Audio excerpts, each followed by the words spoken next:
నమస్తే, welcome to Y news. నేను కళ్యాణి.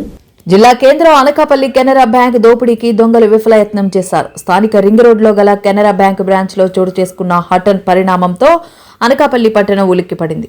మధ్యాహ్నం సమయంలో గుర్తు తెలియని 7 ఆగంతుకులు గన్నలతో బ్యాంకులోకి ప్రవేశించి 10 నిమిషాల పాటు హడావుడి సృష్టించారు. దొంగలు బైకులపై వచ్చినట్టు సమాచారం. బ్యాంక్ సిబ్బందిపై తుపాకీలు ఎక్కుపెట్టి భయభ్రాంతులు సృష్టించి దోపిడీకి యత్నించారు. వెనువెంటనే అలర్ట్ అయిన బ్యాంక్ సిబ్బంది అలారంను ఆన్ చేయడంతో దొంగలు పరారయ్యారు. 10 నిమిషాల పాటు పట్టపగలు జరిగిన ఈ వ్యవహారం చర్చానీయాంశమైంది. దొంగలు అలజడి సృష్టించిన సమయంలో 15 మంది ఖాతాదారులు ఉన్నట్టు సమాచారం అందిన వెంటనే బ్యాంకు వద్దకు చేరుకున్న పోలీసులు విచారణ చేపట్టారు. సీసీ ఫుటేజ్ను పరిశీలిస్తున్నారు. బ్యాంకులో ఉన్న ఖాతాదారులను విచారణ నిమిత్తం అక్కడే ఉండాలని ఆదేశించారు. వివరాలను వెల్లడించేందుకు బ్యాంక్ సిబ్బంది నిరాకరించారు.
టైంకి లంచ్ చేసేసి లోపలికి వచ్చామన్నమాట. వచ్చిన ఒక 5 మినిట్స్కి ఒక 2 నేను చూసినైతే ఒక 3 చూశాను. లోపలికి వచ్చిన 4-5 వచ్చారంట. బట్ నేను ఒక 3 మెంబర్స్ని అయితే చూశాను అనమాట. ఫేస్లో అయితే నేను చూడలేదు.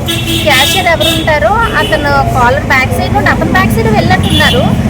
ఎవరైతే క్యాషియర్ ఉన్నారో అతని కాలర్ పట్టుకొని గన్ ఒకటి మెడ దగ్గర పెట్టారనమాట. పెట్టేసి అందరికీ హ్యాండ్సప్ అనగానే ఏంటి జరుగుతుందని చూసే లోపు అక్కడ ఒక పర్సన్ ఎవరైతే కాలర్ పట్టుకుని ఉన్నారో అతను గన్ చూపించేసేటప్పటికి మేము ఇంకా భయపడ్డామన్నమాట.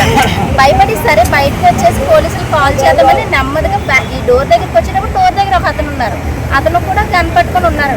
గన్ పట్టుకొని ఇలా సైజ్ చేశాడు. బయటకు వెళ్ళడానికి వీల్లేదు అన్నట్టు. ఇంక భయపడి నేను బ్యాక్ వచ్చేసాను అనమాట. బ్యాక్ వచ్చేసిన తర్వాత లోపల ఉన్న మేనేజర్ గారు ఉన్నారు కదా, మేనేజర్ ఒక పర్సన్ ఇద్దరు ఉన్నారు. వాళ్ళు మరి ఎవరు అదే అలారం ఉంటుంది కదా, అలారం ఎవరైతే ఆన్ చేశారో వాళ్ళు బయటకు వచ్చేసారు అనమాట. అంతే. బయటకు రాగానే ఇంకా డోర్ క్లోజ్ చేసి పోలీసులు కాల్ చేశారు. 10 మెంబర్స్ ఉన్నాం సార్. అంటే స్టాఫ్ ఉన్నారు. స్టాఫ్ కాకుండా 10 మెంబర్స్ ఉన్నాం మేము. ఇంకా వచ్చిన తర్వాత ఎప్పుడైతే వెంటనే అలారం ఆన్ చేశారో వెళ్ళిపోయారు.